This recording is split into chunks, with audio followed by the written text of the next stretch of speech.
The sun dipped low in the sky, casting long shadows across the old gas station just outside town. The faint hum of fuel pumps filled the cool air as tired travelers came and went, their faces a blur to most of the workers. But Alice, standing quietly by the counter, wasn't like the others.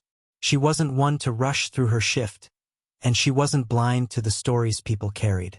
For her, every face had meaning, even in the mundane routine of her job. Little did she know, this ordinary evening would mark the start of a life-changing journey. As the last rays of sunlight faded, a man stepped into the station. His worn trench coat clung to him like a second skin, his hands buried deep in his pockets. His hesitant steps caught Alice's attention immediately. Something about him was different. His distant gaze, the weight he seemed to carry, and the slight tremor in his voice as he spoke. "Excuse me," he said softly, his tone carrying a mix of urgency and unease. "I think I left my wallet at home. I just need enough gas to get back." His words hung in the air as Alice's co-workers exchanged knowing glances from across the room. She could hear their whispers, cruel and mocking. "Another scammer," one muttered. "Bet he's just looking for a handout," another sneered. But Alice didn't join in. Instead, she studied the man's face. There was no deceit in his eyes, only a quiet sincerity. "I'll cover it," Alice said suddenly, her voice breaking through the murmurs. She reached into her bag, pulling out a few crumpled bills. The man's eyes widened in surprise. "Are you sure?" he asked, his tone tinged with embarrassment. Alice simply nodded. "Sometimes people just need a little help," she said with a gentle smile. As she walked toward the pump, her co-workers shot her disapproving looks, but Alice didn't care. To her, this wasn't about impressing anyone. It was about doing the right thing. The man followed her, his posture stiff with discomfort. "I don't even know how to thank you," he murmured, his voice low. "What's your name?" "I'm Alice," she replied, her tone light and kind. "What about you?" He hesitated before answering. "Edgar," he said finally, as if sharing his name was a vulnerability. For a moment, his lips curved into a faint smile, though his eyes still held traces of worry. "I'll pay you back," he added quickly. "I promise." "There's no need," Alice reassured him. "Just get home safe." Edgar climbed into his car, glancing back at Alice one last time. Her act of kindness lingered in his mind as he drove away. Alice, too, felt a strange sense of peace watching him leave. Yet, beneath that calm, a faint unease settled in her chest. A whisper that this small gesture might lead to something far greater than she could imagine. The next morning, the atmosphere at the gas station was anything but welcoming. Alice's simple act of kindness the night before had become the talk of her co-workers, but not in the way she had expected. Whispers followed her wherever she went, growing louder each time she passed by. "She's always trying to play the hero," one cashier said with a smirk. "It's not her money to give away," another added. The words stung, but Alice kept her head down, pretending not to hear. As the day wore on, the gossip escalated. Her co-workers twisted the story into something unrecognizable, accusing Alice of breaking company rules, favoring customers, and even stealing. None of it was true, but their jealousy and bitterness found fertile ground in rumors. By the end of her shift, the whispers had reached the manager, Mr. Doyle. "Can I see you in my office?" Doyle said, his voice as cold as the fluorescent lights overhead. Alice nodded, her heart sinking. She had always been a hard-working and honest employee, and the thought of being called out for wrongdoing felt surreal. Inside the office, Doyle's expression was stern. "Alice, I've received multiple complaints about you. Some say you've been breaking rules, shortchanging the register, and giving special treatment to customers. What do you have to say about this?" Alice's eyes widened in shock. "Mr. Doyle, none of that is true. I paid for Edgar's gas out of my own pocket. I've never stolen or done anything against company policy." But Doyle shook his head. "Alice, the allegations are serious, and I have to think about the reputation of this station. I can't keep you here under these circumstances." The words hit Alice like a blow. She felt tears well up, but she refused to let them fall. Leaving the office, She could feel the smug stares of her coworkers, their quiet laughter cutting deeper than Doyle's words. That evening, Alice collapsed into her mother's arms, her heart heavy with frustration and sadness. Yet, in her little sister Mia's innocent words, "Good things happen to good people, right?" Alice found a sliver of hope. Though the road ahead seemed uncertain, Alice resolved not to let this setback define her. She would rise above, no matter how hard it got. Days after losing her job, Alice was at a nearby cafe, scanning job postings on her phone.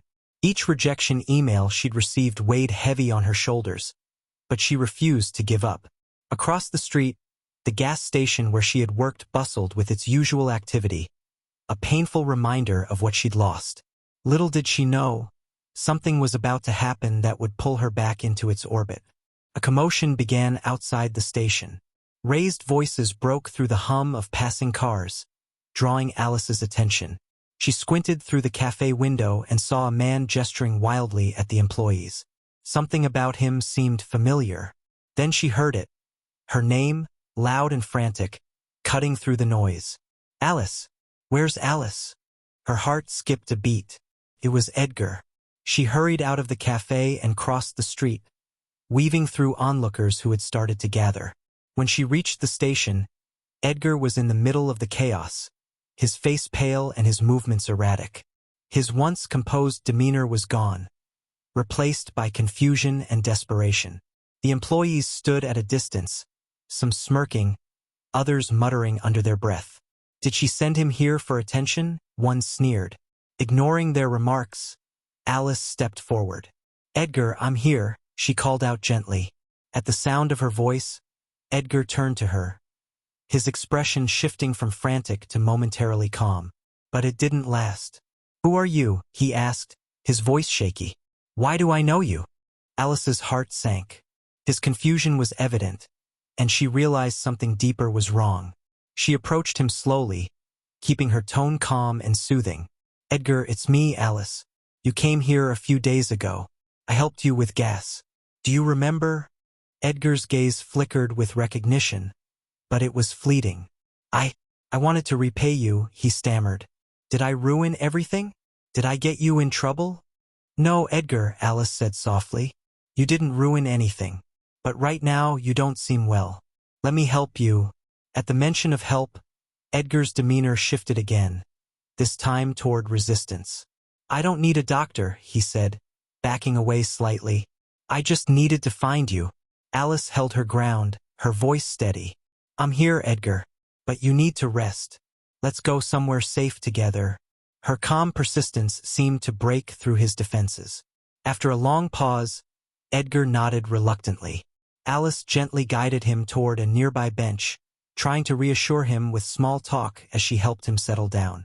It was clear his mind was scattered, swinging unpredictably between anger, fear, and calm. As Edgar sat, Alice noticed his worn phone sticking out of his pocket. "Edgar, may I use your phone to call someone who can help?" she asked. Though hesitant, he eventually handed it over. Scrolling through his contacts, she found one labeled Son. Taking a deep breath, she dialed the number. "Hello?" A man answered, his voice cautious.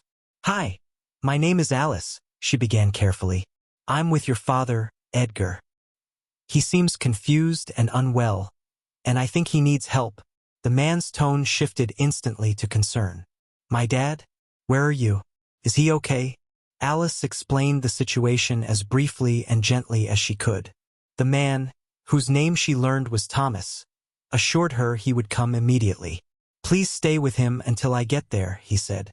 When she ended the call, Alice turned back to Edgar, giving him a reassuring smile. "Your son is on his way. Everything's going to be okay." Though Edgar's expression was still clouded, there was a flicker of trust in his eyes.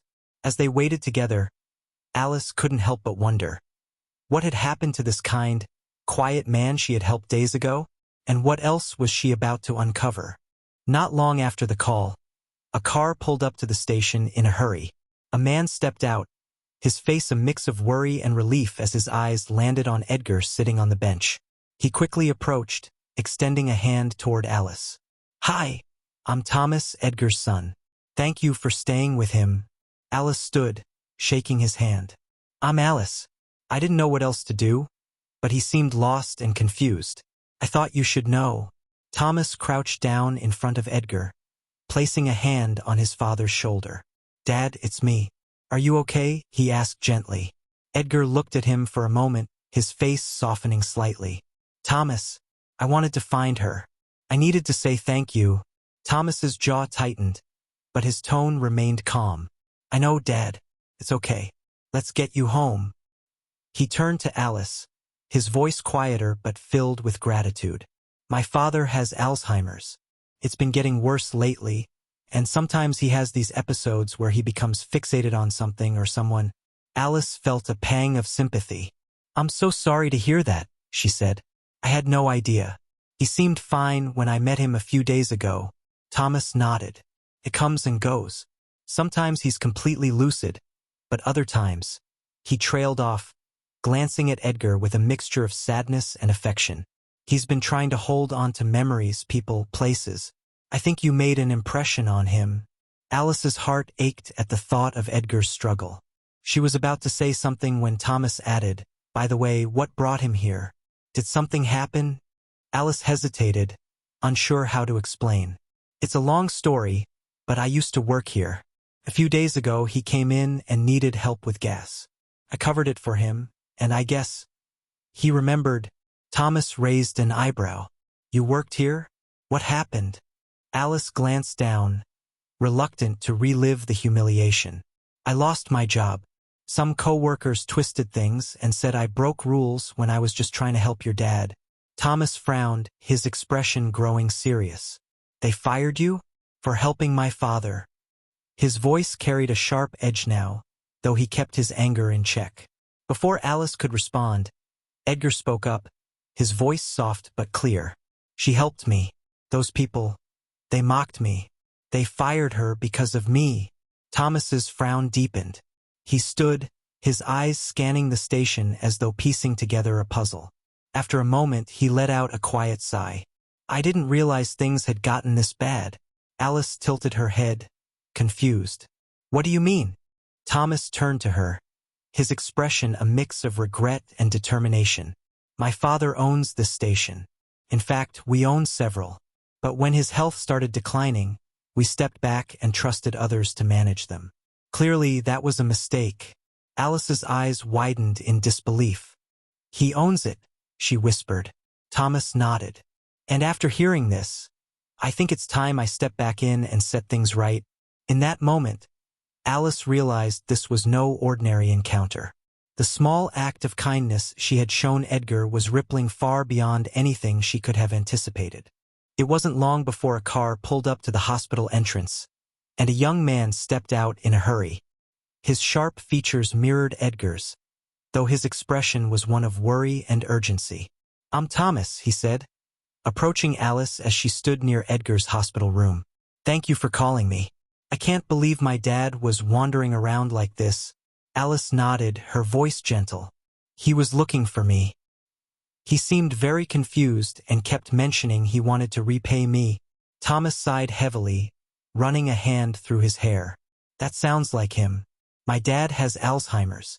He's been struggling with memory loss and confusion for a while now. Sometimes he remembers things clearly, and other times, it's like pieces of his life are missing. His voice broke slightly, but he quickly regained composure. It's been hard on him, and on all of us. Alice's heart sank. She hadn't realized how serious Edgar's condition was, and suddenly, his erratic behavior made sense. I'm so sorry to hear that, she said softly. He kept talking about ruining my job, but none of this is his fault. Thomas's brow furrowed. Your job? What do you mean? Alice hesitated, then explained how helping Edgar had led to her coworkers spreading rumors and ultimately to her termination. Thomas's expression darkened as he listened, his jaw tightening. When she finished, he was quiet for a moment before speaking. I had no idea this happened, but now it makes sense why my dad came looking for you. He must have remembered you were kind to him, even if it's just bits and pieces. Then, as if realizing something crucial, Thomas glanced at Alice. "Which gas station was this?" he asked. Alice hesitated, unsure why he was asking. "The one just across the street," she said quietly. Thomas's eyes narrowed. "That station belongs to my family. My dad owns it, though we handed over management to someone else when his condition worsened. Clearly, I've been trusting the wrong people." Alice stood stunned as Thomas's words sank in. The station where she had worked, the one where she'd faced so much pain, was part of Edgar's legacy. And now everything was about to change. The next morning, Thomas arrived at the gas station with Alice by his side. Edgar, though calmer now, waited in the car. As they stepped inside, the air seemed to shift. Employees stopped what they were doing, their curiosity quickly turning to unease as they recognized Thomas. The manager, Mr. Doyle, approached nervously, his polite smile failing to mask his discomfort. "Mr. Thomas," Doyle stammered, "it's been a while since we've seen you here." Thomas didn't return the smile. "Yes, it has," he said evenly. "Though it seems my father has been here more recently than I have." Doyle froze, his confusion evident. "Your father?"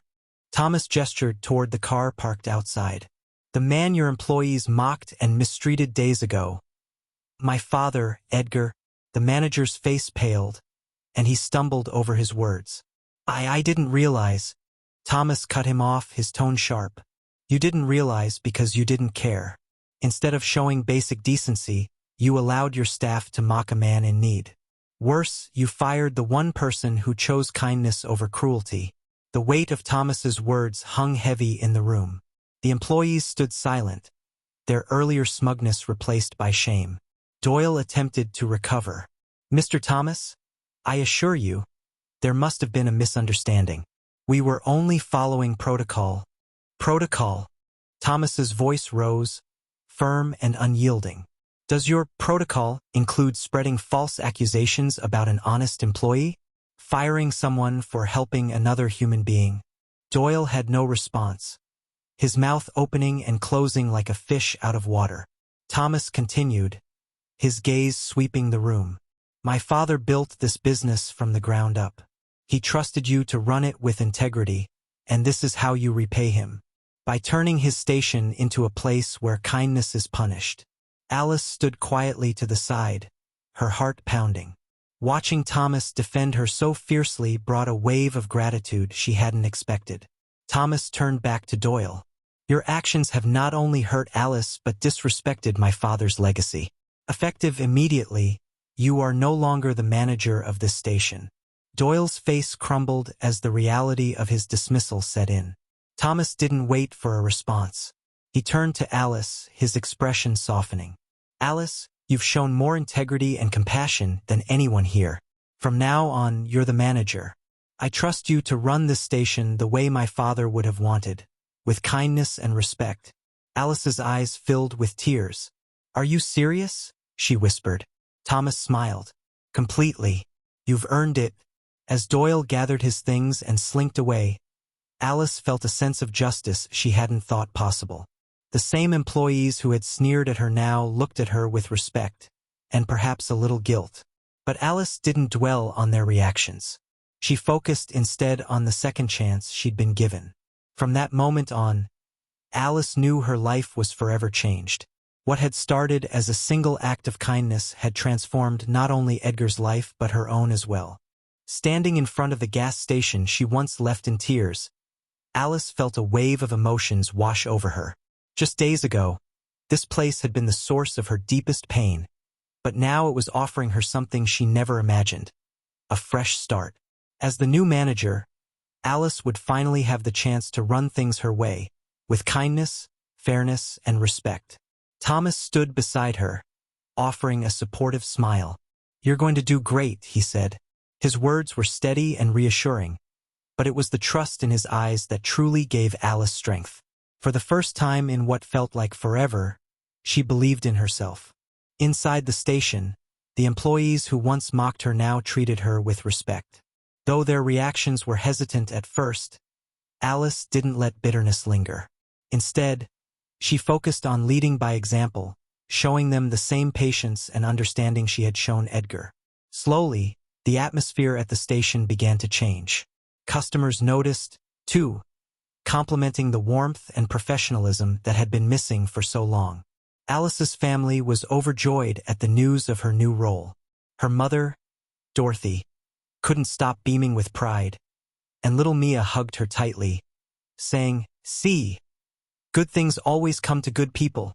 Alice laughed, realizing just how right her little sister had been all along. More than the title or the responsibilities, what truly mattered to Alice was the opportunity to make a difference.